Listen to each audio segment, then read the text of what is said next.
welcome back to Vizaural Music, the podcast where we talk about tracks that we found on Bandcamp, SoundCloud, and submissions that have been sent to us. And if you have a band or you have a song that you'd like us to talk about and share, we'll definitely do that if you email us at vizauralmusic@gmail.com. You can go to our Twitter handle as well. I think if you just search on Twitter, Vizaural Music. And we also have a website where we just basically post the videos that we make on YouTube, as well as the complete track list and the links to find all of this music. And all these tracks you can download for free, or you can just throw a few bucks toward these bands, because I'm sure they'd really appreciate that. And I'm Roland. Who else is with me? And I am Craig, and the website is vizaural.music.blog. There we go. And I think this might be the first episode where we actually start off with, here's all the places you should go or the ways to contact us. So well done on our part. Now all we need is listeners to do those things that we do. So if you're listening to this, congratulations. Yeah, and tell share it with someone else. That's right. Yeah. So we got some good tracks here. I think last week we had, or last episode, we had 7 really strong tracks. I think we got some good ones here. I'm interested though to hear your thoughts on a couple of these, because I think we might have some disagreement maybe about the quality of the tracks. Oh, I already know that I'm gonna fly out to Santa Rosa and punch you in the face over one of these. Oh yeah. This was an interesting week too, because often we both of us, Craig and myself, we go through Bandcamp and I think we have like a very wide net. We're looking like I usually start with just what are the brand new releases, like literally what was coming out in the last few minutes, and just start listening to some of those pieces. Then I might narrow my search where I'm thinking, I'm really interested in hearing some psychedelic, or I'm interested in hearing some EDM. Like, let's just see what are some new releases from that. And then sometimes we just look at geographic areas where we'll find a band that we really like from Chile or from Argentina, and then I kind of want to find out what else is happening in Buenos Aires. I don't know. Is that basically how you go about this as well, Craig, or are you just like the first 5 things you see, that's what you're going to pick?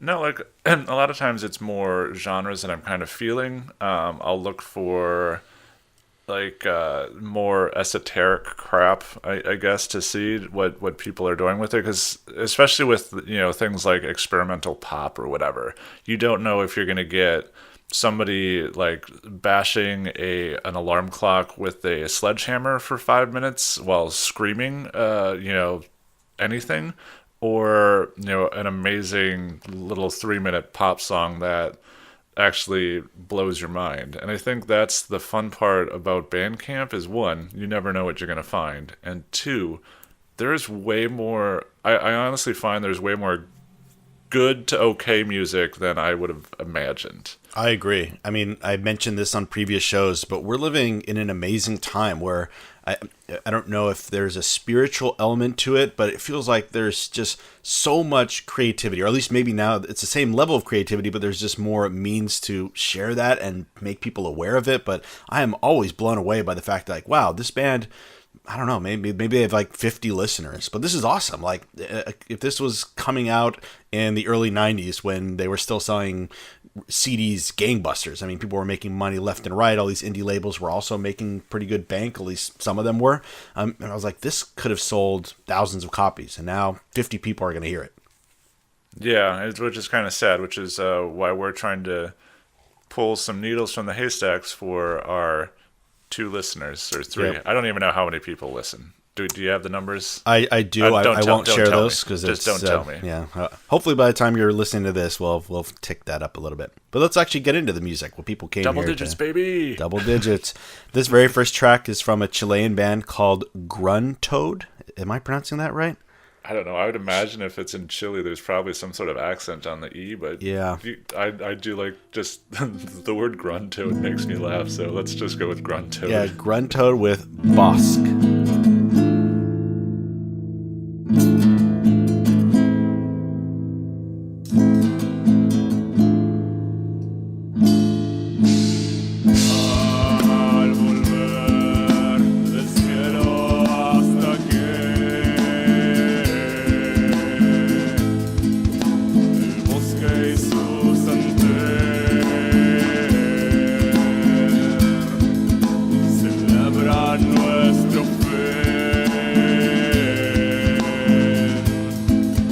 I found this one, and this one's interesting to me just because of the way I listen to it, where often I will, of course, go through Bandcamp, I'm listening to them on my computer, then I put them in my little Bluetooth speaker that I ride my bike, and that's like kind of how I digest the music, just because I have a commute where I'm riding a bike and it's time where I could be listening to music. But this track, although I did do that, I was also listening to it at home, and my daughter, who's now kind of interested in music, she's only 4 years old, but she has her preferences. She generally likes everything. And when I played this song, she said, "No, Dad, that's a witch music."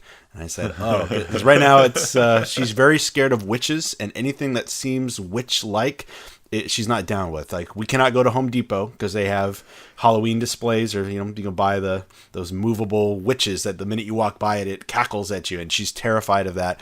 We can't go to anywhere that has any kind of visage of a witch. So I like that she thought that this was witch music, and I bet that this band would take that as a compliment, because this is some pretty cool folk metal or neo folk. It has that very odd delivery of the vocals, almost like it's like some, you're in a cathedral, or I guess this probably wouldn't be cathedral music. It could be out in the woods somewhere, around a campfire, and you're projecting your voice. It just has that delivery to it. So what'd you think of this, Craig? Well, one, I want to sympathize with your daughter, because those voice or those motion activated screaming things are trash, and they should be burnt in effigy, or thrown into a lake. And if they sink, they're true witches. Or wait, if they float, they're true witches, and we'll kill them. And if they sink, they're free. I do like to die. I mean, whoever came up with that system, or is that just an urban legend? Did they actually, that was the way they would test if someone was a witch? Because it seems like you're damned if you do, damned if you don't, right? Well, yeah, that's kind of the point, and that's why the patriarchy needs to fall. Because we still do some similar things, only not necessarily life and death, but women's got lives witch burnings? ruined. I mean, you live in Massachusetts, so maybe do you guys still do that? No, that's 100% true. Well, there's no longer witch trials, well, I'm sure there's still witchcraft, but yeah, they definitely hung witches, burned people. The burning one was just the same, light them on fire. If they don't light on fire, they're a witch and you die. And if you die because you got lit on fire, well, you were innocent. Justice, man. Yeah. Anyway, back to the song. I'm gonna just come out and say it. I'm disappointed in myself for not liking this more. Why is that? I dug the flamenco-esque guitar riffs. I like you said, the vocals were the right amount of haunting to me. It had a great aura surrounding it, and I don't know why, but it still fell a little flat. And like you said, even though like the delivery of everything was very interesting and kind of unique, it still felt paint by numbers to me. Like I don't know. Like, it might be because I couldn't understand what they were singing or what. But I'm disappointed in myself as a listener, because older hipster me would have been like, yeah, this is so great. It's like you said, like flamenco folk metal. Mm-hmm. But modern me is like, yeah, I mean, that just makes sense that somebody would do that, and it's just missing something. So fair enough. I mean, I've been listening to the new Current 93 record, and, he's kind of like an experimental folk, you can see our video on YouTube. So this kind of fit well into that same mental space of, this is folk music, but not the Simon and Garfunkel type, not someone busting out a guitar at a protest. Like, this is trying to get at something much deeper spiritually, or at least that's how I interpret it. So I don't know, it kind of tapped into where I've been. It's October right now, so it's it's Hallows Eve, and this just seems to fit that time period really well. Yeah, and I know, like you're not wrong. It is a great song, but I don't know. I'm just disappointed in myself. As you should be, for many things, but especially because you didn't like this song. Let's go ahead and get into the next one. Maybe Craig will like this one more. This is from a band called Haikus with a track called San Valentin.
This is an Argentinian band. I think you found this one, Craig. Sure did. So tell us about it.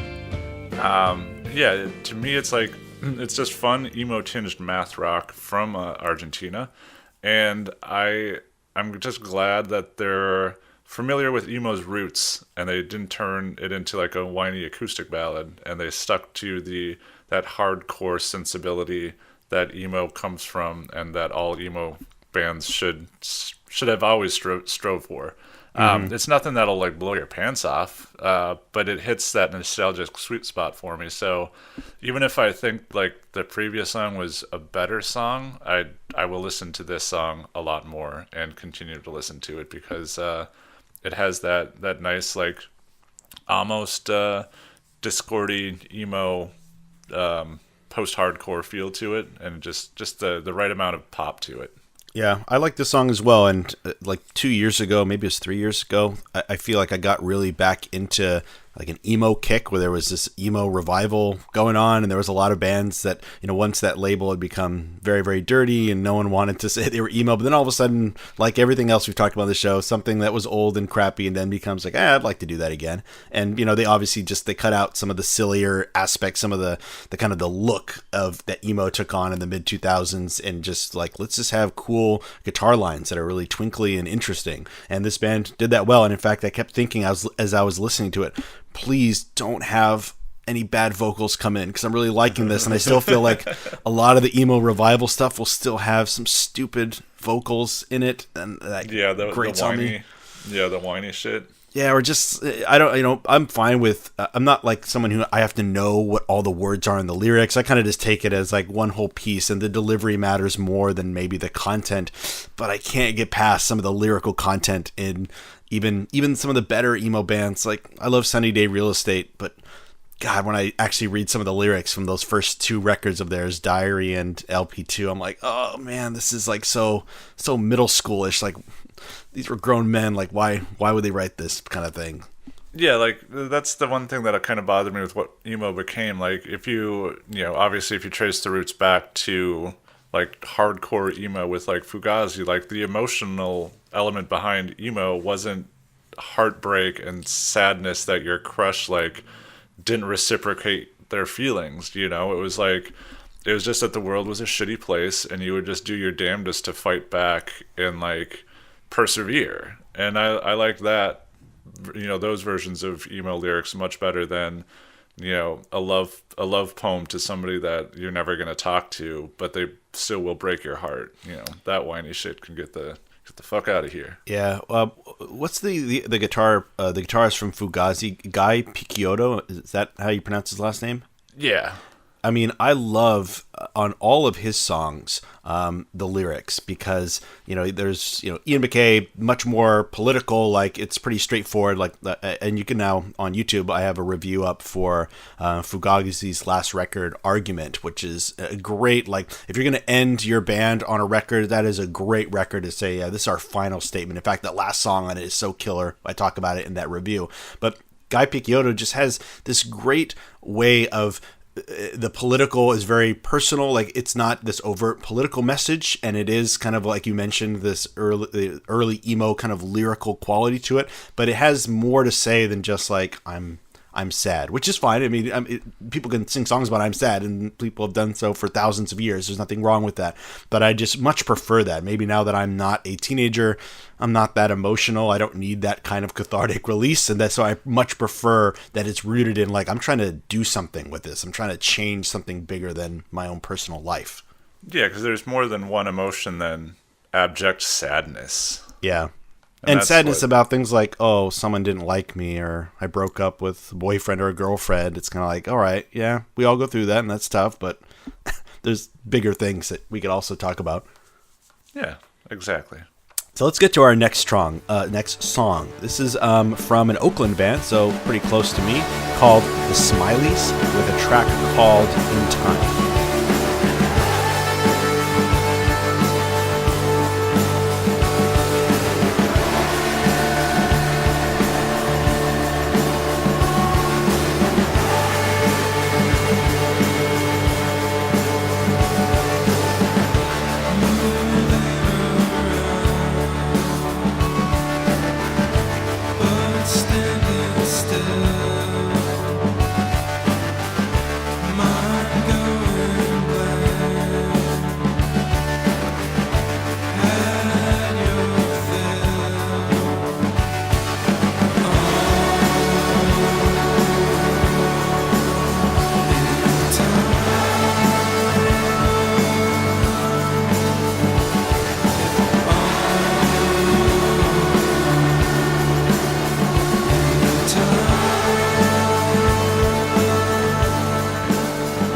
I also think you found this one, Craig, even though this is in my backyard, so maybe you could tell us about it.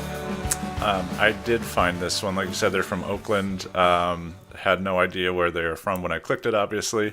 This is another song that, like Haikus, was just hit that kind of nostalgic sweet spot for me. Like, it's straight up Monster era REM, and I know, like, people don't like that REM album for some reason, but I fucking love it. And people don't like that record? I thought they loved that record. It sold like millions of copies. It did, but if you ever went to like a used CD shop and go to REM, there'd be like 5,000 Monster albums and none of their other albums. Well, yeah, because it sold like a bajillion copies. I just assumed it was like, I also find Michael Jackson records in used bins, but those are awesome records. No, but it's just you never saw their other albums, is what I'm saying. So I don't think like, and if people talk about REM stuff, they're gonna go towards more of their early mid '80s stuff and not really be like, oh yeah, remember when REM went grunge for an album? I loved that though, and I thought they did such a good job of not. I mean, they didn't sound like Nirvana or Pearl Jam. It was like, okay, we'll fuzzy up our guitars, but it still sounds like REM. Oh yeah, just that grunge wall of sound basically, instead of like the psychedelic wall of sound. Mm-hmm. And so I loved. It sounds like I'm complaining about it, but no, I love the REM song or REM Monster, just like you, and that's what drew me to this track and the band as a whole. The buried vocals that are in there is perfect. Like the warbly fuzzed out reverb. I just loved it, and I know. Again, like the Haikus, it's just a strictly emotional connection to it. But hell, that's what most music is. It's supposed to be evocative of something, and it made me feel good and made me think about when I was a younger lad listening to other bands like this. But obviously, it's like an updated version, so sure. It's okay to like again. Yeah, that's what I'm gonna say. Absolutely, I like this track as well. I got a real distinct vibe that this band has listened to the Stone Roses, which is a great band that really, I don't know, I feel like they deserve to have a kind of people should get reinterested in that band, because although they didn't put out many records, I feel like some of that stuff is so awesome and really should have been much bigger than it was. I know they were like right on the cusp of being the next big thing, and of course they were like into drugs and all that stuff, so it never worked out. We got Oasis instead, but people should go listen to the Stone Roses. I agree. You're saying some smart things here, Ryan. I know. I mean, I like Oasis too. You said but they're not as good as the Stone Roses, or at least not as good as those the few tracks that the Stone Roses did put together. But Oasis is good. Just gonna keep on making guttural grunt sounds. Yeah. I just love how the Gallagher brothers are still hating each other. They're still hating each other. Like, I thought that was a bit because that served their media personalities well. Get all these tabloids to write about them, but no, they're still at it, and they're not in a band, so it seems like it is a legitimate we don't like each other, and we will talk to anyone who will listen about why we don't like each other. Yeah, I mean, kudos to them if it is a bit for keeping it up well past people caring about them. Yeah, well done, Gallagher brothers. Let's go listen to our next track here. This is from a Canadian band called Respire with a track called Pitter Patter.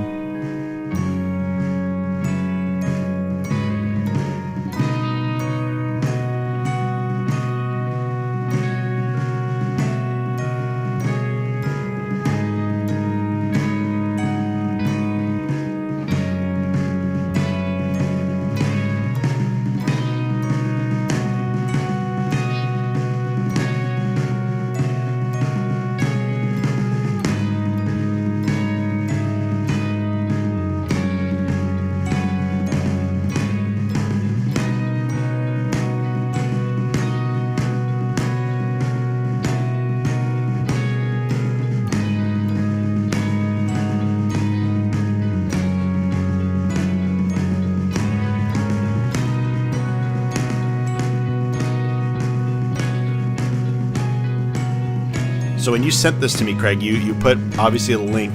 We have our show notes that we share, and you put the link to the Bandcamp site. But the Bandcamp one you linked to didn't have this exact track. You then sent me the MP3. So I listened to a bunch of stuff from this band, and I could tell you, if you didn't tell me they were from Canada, I was going to tell you they were from Canada. Not because of, any stereotypical lyrical nature of, the Canadian singing, but I thought, man, this band, I don't know if Constellation is still putting out that many records, but they should probably be on that label. I'm pretty sure you found this one. Oh, did I? I don't. Yeah. Man, Are we talking about the same song? The post-rock oh, yeah, definitely. song starts off simple, layers more and more volume, Oh, speeds yeah, up absolutely. a little bit. Well, I'm gets glad I super found aggressive, it then. Yeah. and then it kind of stops going somewhere and just stops. Yeah. All right, yeah. All right, yeah. Okay, I found this one then. You definitely found this one. Well, it's great. I like it. I mean, I'm always down for this kind of music just because even if it is, you've heard it before, there's lots of bands that have done something like this. You know exactly where it's going. You know what's going to happen. Yeah, but I mean, it's not easy stuff to make. You have horns, you've got strings in there.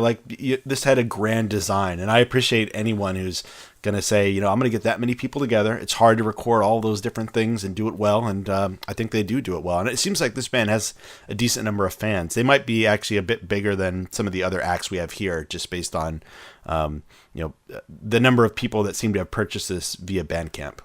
Yeah, or like the ones that leave comments about it, or right, things where you see some things have like 20, 30 people, and others like there's one person that's like, I like you guys. And you're like, oh, that's a good friend. Yep. Yeah, for me, like, I don't think I was as high as it on this as you were. I think just because it is so much a study in post-rock that it's like there's people that do it and there's people that do it better. And I think that's one of the problems with a genre like post-rock is this type of genre, you do have to make it your own with a twist. I think I've mentioned stuff before, like with garage rock, where it all can sound so much like the same that it doesn't really matter unless you have something to differentiate yourself from it. But I'm not going to knock their musicianship. I'm not going to knock the ability to make a good jam. But it's just, to me, it just kind of felt like it had an amazing build, and then it just kind of petered out. And I'm guessing, from track to track, it would have sort of, where the build kind of fell off. It would start off hopefully stronger on the next track. I didn't go through and listen to what the album sounded like, but to me, it almost felt more like they just plucked this out of a really long Godspeed jam, you know, and like they forgot to continue and have a better I think a band like this, evolution of the song. Yeah, a band like this, you really gotta, I think, hear the whole record. I mean, here on the show, you just heard 30 seconds, so you're definitely not getting a big picture of what they're going for. But I mean, this is the kind of music where you are going to make an album. I mean, you're not going to make a single. It's got to be like, there's going to be pieces, there's going to be different movements. It's almost classical in its approach to making this one longer piece of art. So I'd recommend hearing the whole record if you have the time. I mean, it's a commitment, but I think it's a good piece. Obviously, really qualified, capable musicians here. Yeah, and I think, like you're saying, anybody that likes post-rock would fucking like this a lot. Absolutely.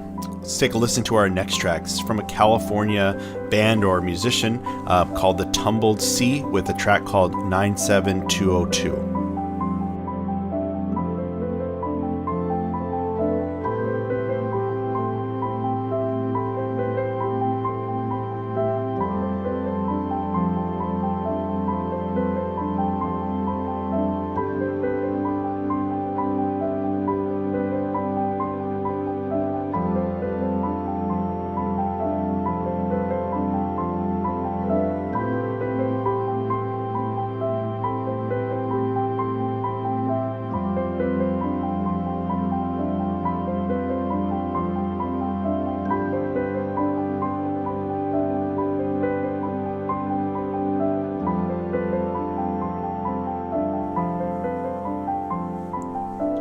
So on our last episode, we had a number of tracks that I guess could fit into that categorization of like film score, kind of ambient. We talked about new age approach to making music. And this, I think, also fits into that well, that this is a really pretty song that I could imagine on, someone's indie film. They could use this as their soundtrack. It's something that you might need some extra accompaniment to kind of listen to this. Like maybe you need some kind of visual, or you're watching something, or maybe if you're reading a book or you're traveling and it becomes your soundtrack, which is why I like this kind of music. Wasn't maybe there's lots of acts that do something similar to this. I know I've said that already on this show, but it's well done, and so I liked it. What did you think, Craig?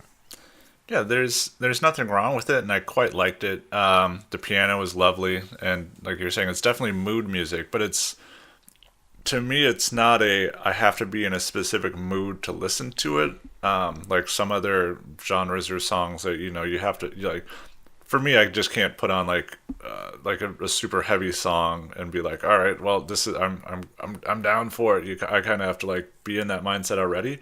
But this song just puts you in a certain mind frame while it's playing. So I liked that from it, where it kind of changed my mood and everything. So that's kind of neat when a song was able to do that. And like I said, I quite liked it, but I'd be damned if I could tell you really what it actually sounded like. But I just know that I enjoyed it and it was good. And like you said, I think moving around in the world with this playing would be a pretty neat experience. Or for any of our Canadian listeners, with their state-sponsored legal marijuana, go find some of that and listen to this. I think you'd have a good time. Hey, you don't have to go to Canada. I mean, I live in California, and I live in Massachusetts, and it's been decriminalized here too, but not federally.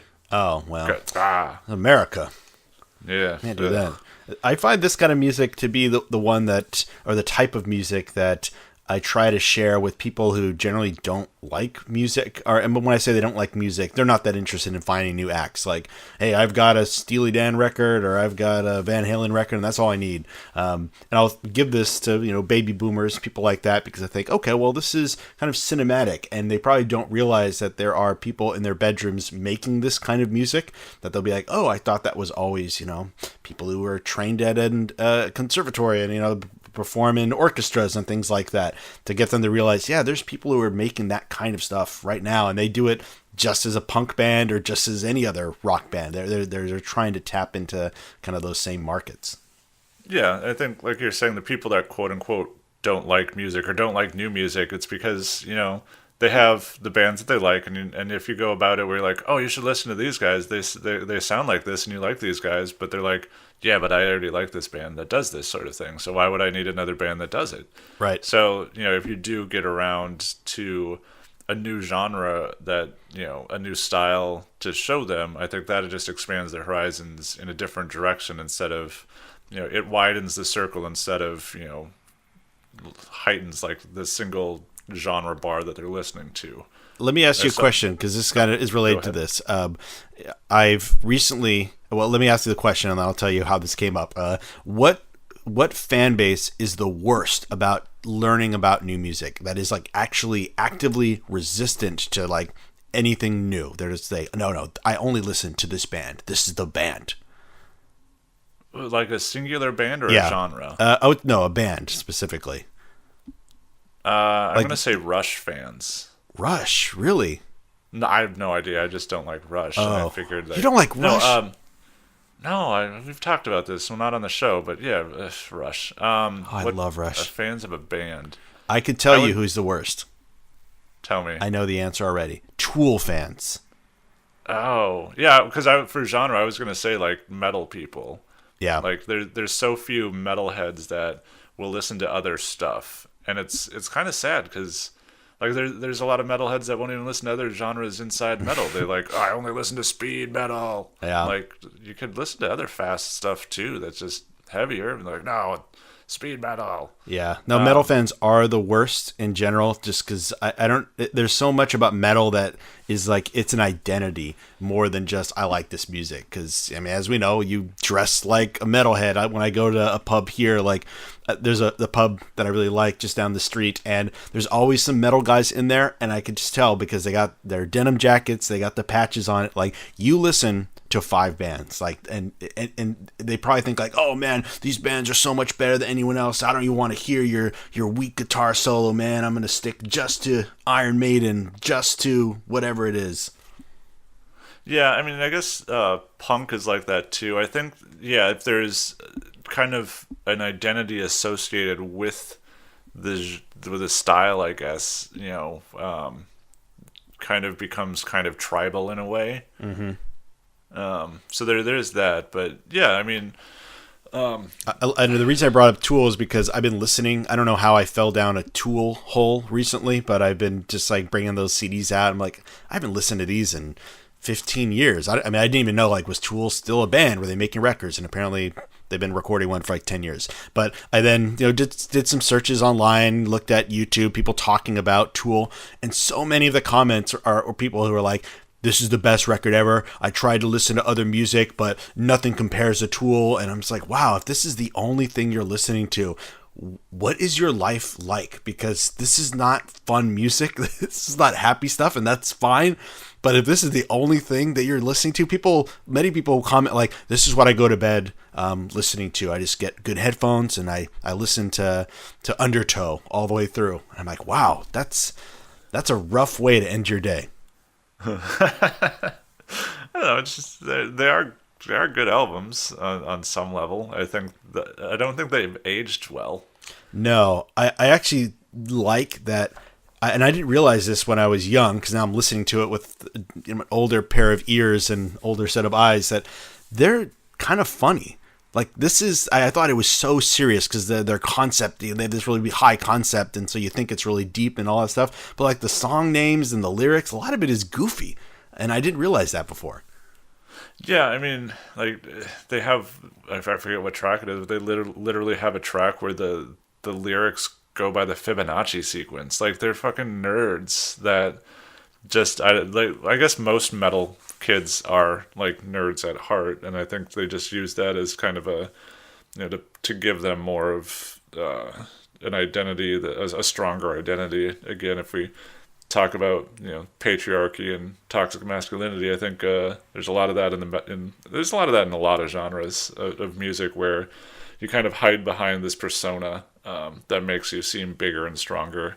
And I think that can be like, and for a band like Tool that does it sort of tongue in cheek, I think it can be a little dangerous when their fans aren't necessarily in on the joke. I think that's 100% true. And that's, I see some hate online for Tool, and it almost always, I mean, there'll be some where it's like, oh, this isn't that metal or blah, blah, blah. And I'm like, okay, I don't think they were necessarily trying to go for that anyway. But their fan base is just so rabid that, I don't know, do they pick up on the fact that this is goofy stuff, and like maybe, Maynard is just taking a piss on all these people? I don't know.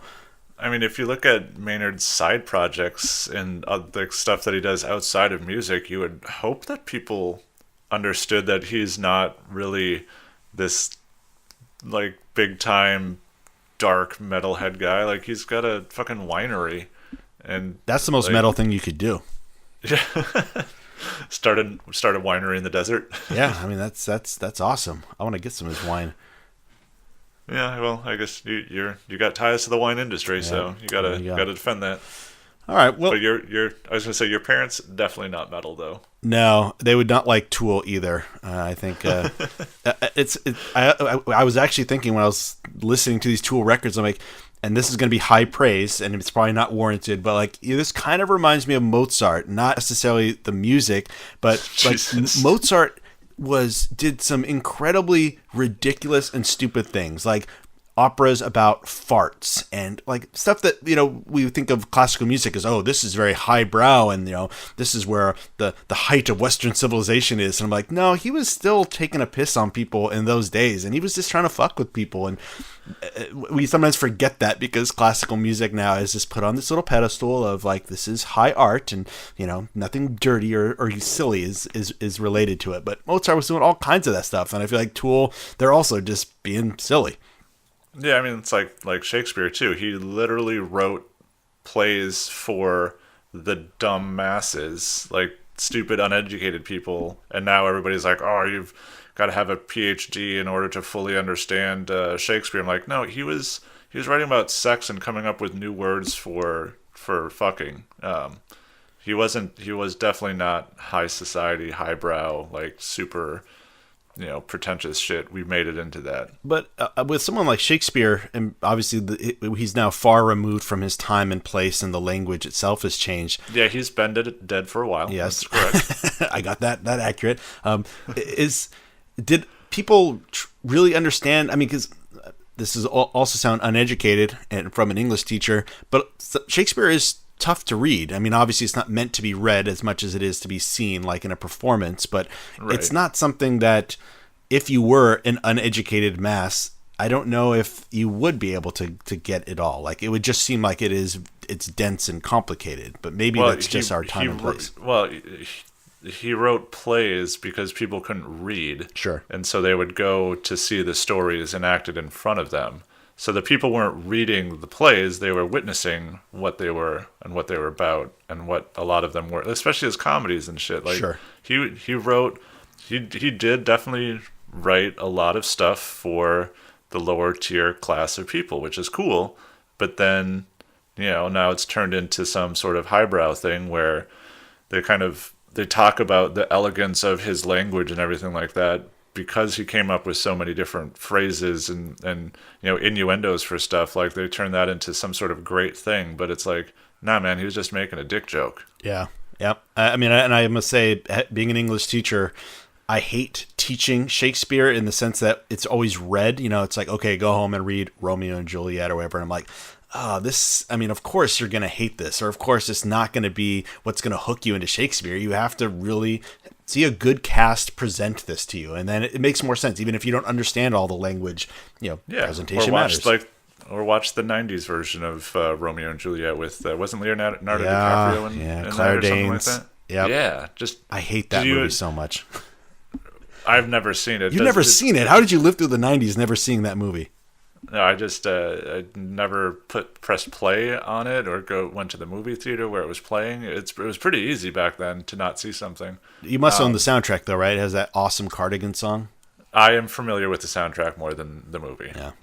Yes. And the era when soundtracks were like, that was the way a band would break into the big time. Is like, oh, if you're on that key soundtrack, people are going to buy it. Heck, I have like the Batman and Robin soundtrack. I have no idea why I would ever want that, but it has nothing to do with Batman, of course. It's just like, here's a collection of alternative rock songs from the mid 90s. Yeah, basically. And this has been a long digression about a post-rock band from Canada. Yeah, so this was actually about the California one. No, this is... No, we're talking about the Tumbled Sea. It's been we got so deep into this that we've... you forgot who we were talking about. Yeah. Oh, yeah, we were talking about that one. Well, let's go ahead and get to our last song here. This is one that I think you found, an Argentinian band called Eerie with a song called Red and Golden.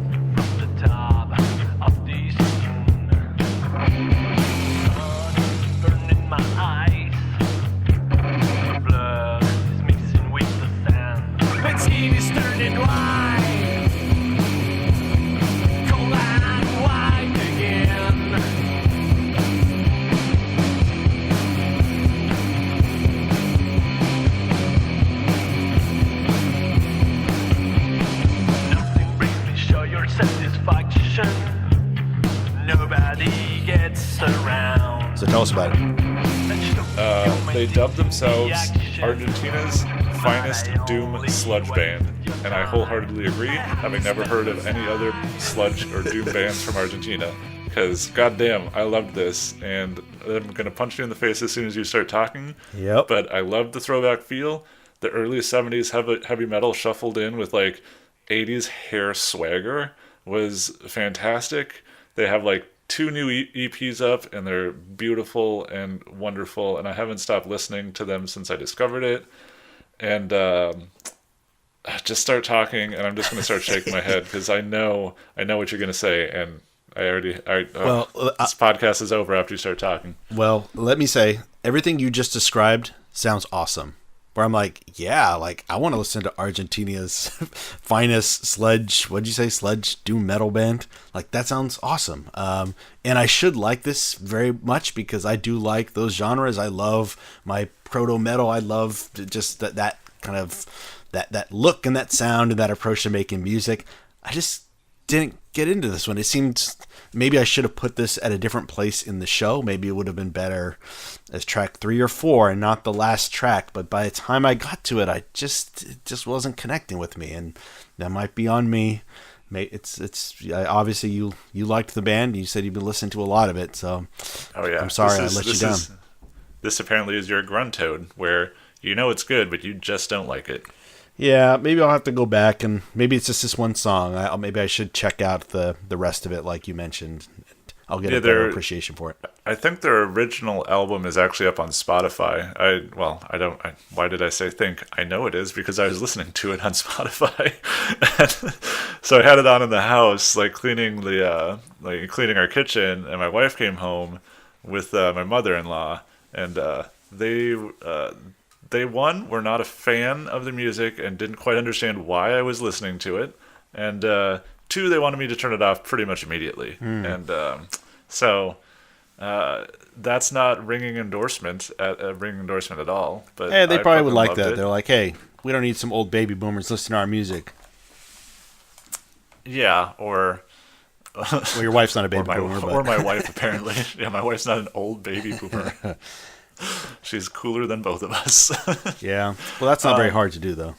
No, I'm really surprised that you didn't like this more. I don't know. Maybe, like I said, it just I don't know. Maybe I was expecting something different, and it wasn't there. And then I immediately was like, oh, that's not what I wanted, or I don't know. You saw Eerie, and you're like, oh, there's better be some Mount Eerie type shit. No, I thought Eerie like the comic spooky? series. Like, I was like, oh, cool, this would be like that. Actually, my daughter just walked in. Indra, do you remember the witch song? Yeah, you do. Was it a good song?